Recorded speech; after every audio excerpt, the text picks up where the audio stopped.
అందరికీ నమస్తే. ఓ పక్క హైకమాండ్ అక్షింతలు, ఇంకో పక్క మినిస్టర్లతోన ఐక్యత లేకపోవడం, ఇంకో పక్క తెలంగాణ ప్రజలంతా కూడా ఈయన ఎప్పుడు దిగిపోవాలని చెప్పి ఎదురు చూడడం, ఇంకో పక్క కాంగ్రెస్ హైకమాండ్ అసంతృప్తితో ఉండడం. ఇవన్నీ అయిపోయిన తర్వాత రేవంత్ రెడ్డి ఒక అస్త్రాన్ని ప్రయోగించాడు. ఏం అస్త్రం అంటే తన అనుకూలమైన ఛానల్స్లో మంత్రుల మీద వార్తలు ఇప్పిస్తున్నాడు. తనకు అనుకూలంగా ఉండే ఛానల్స్లో నా తప్పు లేదు, మంత్రులదే తప్పు, ఎమ్మెల్యేలదే తప్పు, వాళ్ళే తప్పు చేస్తున్నారు, అందుకే పరిపాలన ముందుకు పోతలేదని చెప్పించే వార్తలు చేస్తున్నారు.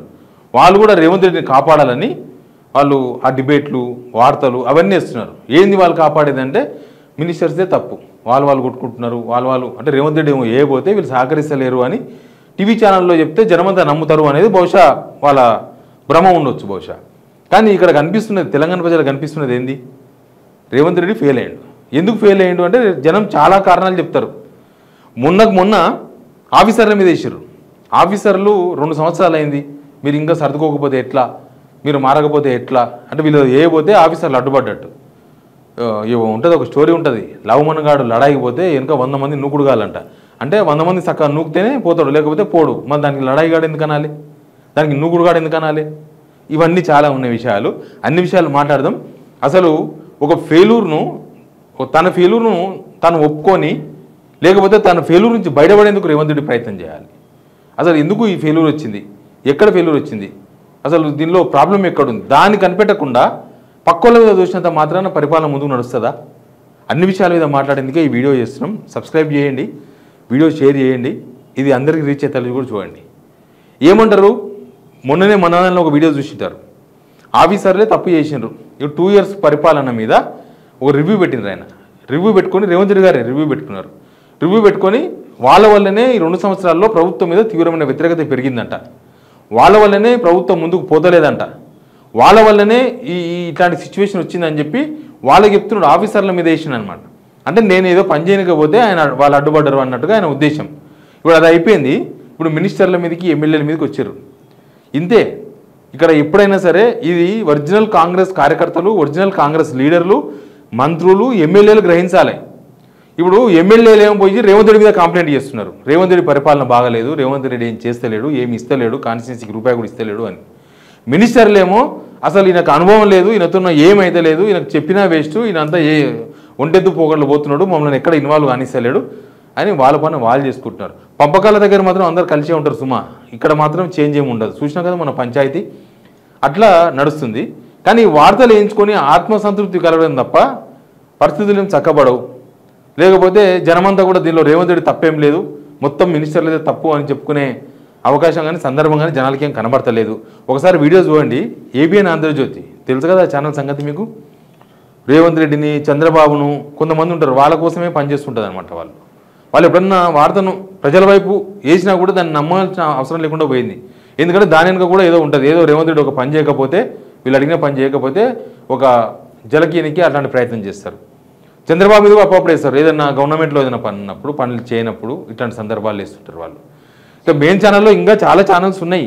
రేవంత్ రెడ్డికి పొద్దుగాలు ఇస్తే ఆహో ఓహో, ఆయన ఏం చేసినా ఆహో ఓహో, ఆయన పని చేయకపోయినా ఆహా ఓహో, ఆయన జనాలకి ఏం చేయకపోయినా ఆహో ఓహో పొద్దుగాలు ఇస్తే. ఆ భజన చేసే ఛానల్స్, భజన మండలి ఉంది ఒకటి. ఆ భజన మండలిలో కొన్ని ఛానల్స్ కొన్ని దారుల్లో పనిచేస్తూ ఉంటాయి. ఏబిఎన్ ఆంధ్రజ్యోతి గురించి మనం స్పెషల్గా చెప్పాలి. వాళ్ళ ఛానల్ గురించి మనం చెప్పాల్సిన అవసరం ఉందా అంటే ఛానల్ గురించి చెప్పాల్సిన అవసరం లేదు, దానిలో వచ్చిన వార్తల గురించి చెప్పాలి. ఆ వీడియో వినండి. వీడియో విన్న తర్వాత మళ్ళీ మాట్లాడదాం. కుమ్ముకోవడం, దొరికినంత దోచుకోవడం, ఇది తప్ప ఇంకోటి కనిపించట్లా. ఎందుకు ఇంతగా తెలంగాణ ప్రభుత్వంలో లేదా మంత్రివర్గంలో లేకపోతే రేవంత్ రెడ్డి నాయకత్వము, రేవంత్ రెడ్డి వీటి మీద ఎందుకు ఇవాళ పరిస్థితి వచ్చిందంటే, గత కొద్ది వారాలుగా చూస్తే పరిపాలన మీద వార్తలు ఉన్నట్ల, మంత్రులు కొట్టుకోవడం మీద, మంత్రులు కీచురాడుకోవడం మీద, ఫిర్యాదుల మీద, అధిష్టానం వచ్చి మందలించడాల మీద, లేకపోతే అవినీతి, కబ్జాలు, దోచుకోవడాలు, వీటి మీదే వస్తున్నాయి వార్తలన్నీ. వీటితో పాటు అడ్మినిస్ట్రేషన్ కొలాప్స్ అయిందని స్వయంగా రేవంత్ రెడ్డి అన్నారు కదా మొన్న, అధికారులు ఇంకా పాత దీంట్లోనే ఉన్నారు, ఇలా అయితే కుదరదు, అధికారులు సరిగ్గా పనిచేయట్లేదు అన్నట్టుగా మాట్లాడారు. అధికారులు పనిచేయట్లేదంటే యథా రాజా తదా ప్రజ అంతే. వాళ్ళని కాదు అనాల్సింది, మిమ్మల్ని మీరు అనుకోవాలి ముఖ్యమంత్రిగా, లేదా మీ మంత్రులను అనాలి. మీ మంత్రులకు పరిపాలన మీద ధ్యాస లేదు. మంత్రులకు పరిపాలన మీద ధ్యాస లేకపోతే అధికారులు ఎందుకు పనిచేస్తారు? చేయరు.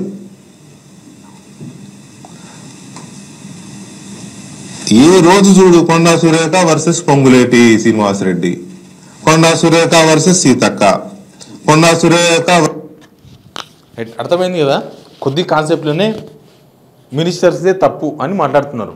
మినిస్టర్లే వీళ్ళు వాళ్ళు కొట్టుకో, కానీ అన్ని కొట్టడంలో కామన్ పాయింట్ రేవంత్ రెడ్డి. ఆ విషయాన్ని మర్చిపోతున్నారు వీళ్ళు. ఇప్పుడు మొన్న డెక్కన్ సిమెంట్స్ ఇష్యూ జరిగింది, తుపాకి పెట్టి బెదిరించారు. దానిలో ప్రధానమైన పాత్రదారుడు ఎవరు? రోహిన్ రెడ్డి. రోహిన్ రెడ్డి ఎవరు? ఆడిగిపోయింది కదా కథ. మొన్న పోలీసు వాళ్ళని బెదిరించిండ్రు. పోలీసు వాళ్ళను ట్రాన్స్ఫర్ చేయాలంటే ఒక కార్పొరేషన్ చైర్మనే ప్రధానమైన పాత్ర పోషిస్తున్నాడు. ఆయన జిమ్ పోతే డీసీపీలు పోయి సలాం కొట్టి నమస్తే బాస్ అంటున్నారు. ఎందుకంటున్నారు? దానికి కారణం ఎవరు? అసలు మంత్రులు పంచాయతీ పెట్టుకుంటారంటే దానికి కారణం ఎవరు? నాయకుడు ఫెయిల్ అయ్యాడు. గుంపు మేస్త్రి ఫెయిల్ అయినప్పుడు, ఒక గుంపులో ఫెయిల్ అయినప్పుడు గుంపు మేస్త్రి ఫెయిల్యూరే కదా అది. మంత్రులు సరిగా పనిచేయకపోయినా అది రేవంత్ రెడ్డి గారి ఫెయిల్యూరే. ఆఫీసర్ సరిగా పనిచేయకపోయినా ఆ ఫెయిల్యూర్ రేవంత్ రెడ్డిది ఫెయిల్యూర్. ఆయన నాయకత్వంలో ఏమీ ఉన్నట్టు అంటే నాయకత్వం వహించే లక్షణాలు లేనట్టు, సింపుల్గా చెప్పాలంటే. ఒక ప్రభుత్వ అధినేత ప్రభుత్వాన్ని నడపలేకపోతున్నారంటే దానికి కారణం ఏంది? అంటే ఏంది? మంత్రులు వాళ్ళంతలో వాళ్ళు పనిచేసుకుంటారు, రేవంత్ రెడ్డి ఆయన పని ఆయన చేసుకుంటాడు, ఆఫీసర్లు మంచిగా పనిచేస్తారు, ఆ క్రెడిట్ రేవంత్ రెడ్డి తీసుకుంటాడు. ఇది కావాలనా? ఏదైనా చెడిపోయేది వ్యవహారం అంటే దానికి రేవంత్ రెడ్డి గారే కారణం. ఎందుకంటే ఆయన ముఖ్యమంత్రి కదా. ఇప్పుడు జనమంతా కూడా ప్రభుత్వం అంటే రేవంత్ రెడ్డి గారు వస్తారు, మంత్రులు వస్తారు, ఎమ్మెల్యేలు వస్తారు, అందరూ వస్తారు. కానీ వాళ్ళందరికీ నాయకత్వం వహిస్తున్నది ఎవరు? రేవంత్ రెడ్డి గారు. కానీ రేవంత్ రెడ్డి గారికి సంబంధం లేదు. ఈ మినిస్టర్లంతా గొడవలు పెట్టుకొని ప్రభుత్వం మీద జనాల్లో పలసన అయిపోయింది. ఈ ఎమ్మెల్యేలంతా గొడవలు పెట్టుకొని ఎమ్మెల్యేలు లేఖలు రాసుకొని హైకమాండ్కు ఫిర్యాదులు చేసి ఇదంతా కూడా జనంలో పెద్ద చర్చాంశంగా మారింది. ప్రభుత్వంలో ఈ వార్తలు తప్ప ఏం వార్తలు వస్తలేవంటే ప్రభుత్వంలో ఏం జరుగుతుంది? ప్రభుత్వంలో ఏమన్నా మంచి పనులు జరుగుతున్నాయా? పోనీ రైతులకు ఏదైనా చేస్తామని ప్రకటించారా నిన్న మొన్న ఆ వార్తలు రానికే? పోనీ నిరుద్యోగులకు ఏమైనా ఇస్తామని ప్రకటించారా వార్తలు రానికే? పొద్దుగాలు లేస్తే పుల్లబెట్టి గెలికేది రేవంత్ రెడ్డి గారే. ఆయన కిందనే సరిగా లేదు స్టవ్. ఆయన దగ్గర పనిచేసే మినిస్టర్లే ఆయన నాయకత్వాన్ని నమ్ముతలేరు, విశ్వసిస్తలేరు. మరి అట్లాంటప్పుడు ఇక్కడ ఎవరు ఫెయిల్ అయినట్టు? ఇక్కడ మినిస్టర్స్ ఎందుకు ఫెయిల్ అయినరు? ఇప్పుడు చాలామంది మినిస్టర్స్ అంతకుముందు ముఖ్యమంత్రుల దగ్గర పనిచేయలేదా? చేసినారు కదా. మరి అప్పుడు లేదే సిచ్యువేషన్. ఇదే ఆఫీసర్సు అంతకుముందు గవర్నమెంట్లో పనిచేయలేదా? అప్పుడు లేదే ఇష్యూ. ఇదే డిపార్ట్మెంట్స్, ఇదే ఐఏఎస్లు, ఇదే ఐపీఎస్లు, ఇదే ఆఫీసర్లు వీళ్ళే కదా పనిచేసింది అంతకుముందు గవర్నమెంట్లో కూడా. రేపు ఎవరు ఇంకొక ముఖ్యమంత్రి వస్తే కూడా వీళ్ళే పని చేయాల్సి వస్తుంది. వీళ్ళే పని చేస్తారు. చేయించుకోవాలి పని చేయించుకునే తరిక్ తెలవాలి. పని చేసుకునే తరిక్ తెలియనప్పుడు ఫెయిల్ అయిపోతాం. మరి ఇప్పుడు రేవంత్ రెడ్డి మంచోడు ఎట్లయిండు? మినిస్టర్సు లేకపోతే ఎమ్మెల్యేల వల్లనే ప్రభుత్వం ఎందుకు పలసన అయింది? ఎందుకు వేస్తున్నారు వార్తలు ఇట్లాంటివి అంటే రేవంత్ రెడ్డి మంచోడని చెప్తున్నారు. రేవంత్ రెడ్డి మంచోడా కాదని తెలంగాణ మంచోడా అంటే వ్యక్తిగతంగానే మంచోడు కావచ్చు, దానిలో మనం ఏమి చెప్పం. వ్యక్తిగతంగా ప్రతి మనిషిలో మంచి ఉంటుంది, చెడు ఉంటుంది. దాన్ని మనమేమి క్వశ్చన్ చేస్తలేం. వ్యక్తిగతంగా మనం ఏం మాట్లాడతలేం. ఒక ముఖ్యమంత్రిగా ఆయన గురించి మాట్లాడుతున్నాం మనం. కానీ ఆయనను సేవ్ చేయడానికి ఇన్ని కష్టాలు పడుతున్నారు మీడియా వాళ్ళు, ఈ జైగుట్టే మీడియాలు. ఆయన ముఖ్యమంత్రి పదవిని సేవ్ చేయడానికి, ఆయన సేవ్ చేయను కదా, ఆయన సేఫే, ఆయనకేం కాదు. ఆయన ముఖ్యమంత్రి పదవిని సేవ్ చేయడానికి ఆయన చేతుల్లోకి వెళ్ళి ముఖ్యమంత్రి పదవి జారిపోదు. ఓ పక్క మల్లికార్జున ఖర్గే చూసారు కదా ఏం మాట్లాడినరు. మరి ఆయన ఎందుకు మంత్రుల గురించి మాట్లాడలేదు? ఆయన ఎందుకు ఎమ్మెల్యేల గురించి మాట్లాడలేదు? ప్రభుత్వం అంటే ముఖ్యమంత్రి వస్తాడు కాబట్టి ఆయన రేవంత్ రెడ్డి ఫెయిల్ అయ్యిండు, రేవంత్ రెడ్డి నమ్ముకుంటే మేమేం చేయలేము, ఈ పార్టీ ఇంతే, ఈ ప్రభుత్వం ఇంతే, మేము మళ్ళీ అధికారంలో రాలేమని ఆయన అసంతృప్తి ఆయన వెలగక్కిండు. నాయకత్వం మారినప్పుడు మళ్ళీ కొత్త నాయకత్వం ఉంటుంది, అప్పుడు వేరే ఉంటుంది మాటలు. ఇదే మల్లికార్జున ఖర్గేనో లేకపోతే అంతకుముందున్న ఏఐసీసీ ప్రెసిడెంట్లో ఎవరో అంతకుముందున్న సీఎంల మీద ఎందుకో మాట్లాడలేదు, వైఎస్ రాజశేఖర్ గురించి మాట్లాడలేదు, కిరణ్ కుమార్ గురించి మాట్లాడలేదు, రోజా గురించి మాట్లాడలేదు. రేవంత్ రెడ్డి గారికి మీడియా ఏదైనా మంచి చెప్పే ప్రయత్నం చేస్తే, ఆయన ఏమైనా మంచి చేస్తే ఆ మంచిని కూడా జనం చూస్తారు. మంచి చూపించడానికి కోట్ల రూపాయలు పెట్టిన ఒక 10-15 ఛానల్స్ రేవంత్ రెడ్డి గారి దగ్గర పనిచేస్తున్నాయి. ఇప్పుడు ఆయన ఏదైనా మంచి చేస్తే ప్రచారం చేస్తారు కదా, వార్తలే లేవు అని వాళ్ళ ఛానల్లో చెప్తుందంటే దానికి అర్థమైంది. మంచి వార్తలు జనాలకు ఏదైనా పరిపాలనకు సంబంధించిన వార్తలే లేవు ఈ మధ్య అంటే దానికి అర్థమైంది. పరిపాలనా అధ్యక్షుడు ఎవరు? ఆయనే కదా, అన్ని రివ్యూలు చేస్తున్నది ఆయననే, అన్నీ మాట్లాడుతున్నది ఆయననే. ఆయననే ప్రత్యర్థుల మీద పేగులు మెడకేసుకుంటా అంటున్నాడు, కళ్ళ గుండ్లు తీసి ఆడుకుంటా అంటున్నాడు. ఆయన్నే కదా అన్నీ మాట్లాడుతున్నది ఆయన్ని. ఇప్పుడు ఆయన మాత్రం బాధ్యత కాదు. ఫెయిల్యూర్ వచ్చే వరకు జనమంతా అసంతృప్తి ఉండేసరికి, జనమంతా రివర్స్ అయిపోయేసరికి, జనమంతా రివర్స్ అయింది. ఇప్పుడు ఏం లేరు.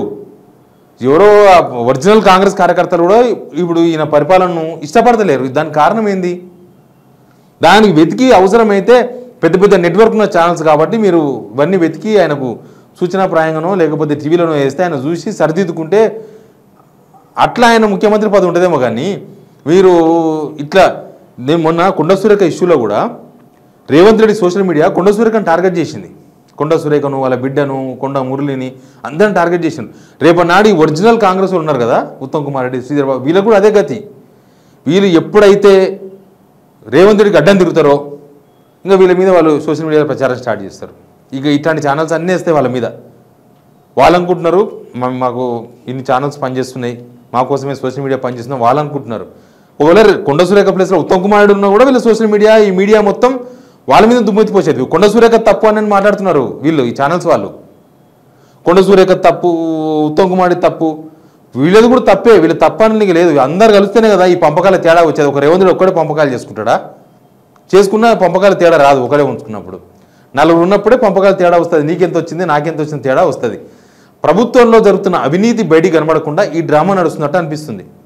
ప్రభుత్వంలో మంత్రులు మెయిన్గా, ఎమ్మెల్యేలేమో సఫర్ అవుతున్నారు. మా ఊరికి ఏం చేయాలి, మా కాన్స్టిట్యున్సీకి ఏం చేయాలి, మా పరిస్థితి ఇంతేనా, మాకు జీతాలు తప్ప ఏం రావా, మేము ఎట్లా బతకాలి, మా పరిస్థితి ఇదే ఉన్నది వాళ్ళది. కానీ మంత్రిమండలి మొత్తం ఒకటే పనిలో బిజీగా ఉంది. ఇవి ఆరోపణలు కావు, ఆరోపణలు కూడా కావు. ఆరోపణలు అంటే ఎవరో ప్రతిపక్ష పోలు చెప్పేదో లేకపోతే ఆధారాలు లేకుండా ఎవడో మాట్లాడేది. ఇక్కడ ఆధారాలతోనో సొంత పార్టీలో మాట్లాడుతున్నారు కదా. మంత్రి బిడ్డనే మాట్లాడింది కదా, మీ ఎమ్మెల్యేలే మాట్లాడుతున్నారు కదా. మాట్లాడలేదా? జడ్చల్ ఎమ్మెల్యే అనంతరెడ్డి గారు మాట్లాడలేదా 30% కమిషన్ పొంగులేటి తీసుకుంటున్నాడని? మరి అంతా ఓపెన్గా, ఇంత ఓపెన్గా ఏదో ఇసుక దందా నడిచినట్టు నడుస్తుంటే, ఇంత ఓపెన్గా నడుస్తుంటే, చౌరస్తాల పడి ఏడుస్తుంటే ఇంకా దీని రేవంత్ రెడ్డి తప్పు లేదు, రేవంత్ రెడ్డి సమర్థుడే అని చెప్పదలుచుకున్నారా? రేవంత్ రెడ్డి నాయకత్వం ఫెయిల్ అయిపోయింది ఇక్కడ. కానీ నాయకత్వం ఏముంటుందంటే కింద ఇత్తనం ఫెయిల్ అయిందనుకో, చెట్టు రావచ్చు, మొలక రావచ్చు, ఆకులు రావచ్చు, కానీ కాయలు కాయదు. ఏందిరా భయ్ అని పరీక్షలు చేస్తే శాస్త్రవేత్తలు వచ్చి కింద ఇత్తనమే ఫెయిల్ అయిపోయింది అంటారు వాళ్ళు సింపుల్గా. ఇది కూడా అదే, ఇక్కడ ఇత్తనమే ఫెయిల్ అయిపోయింది. మల్లికార్జున ఖర్గే గారే రేవంత్ రెడ్డి ముఖ్యమంత్రిని చేసి తప్పు చేసినాం మేము అని మాట్లాడినంటే వచ్చినాయి కదా వార్తలు బయటికి.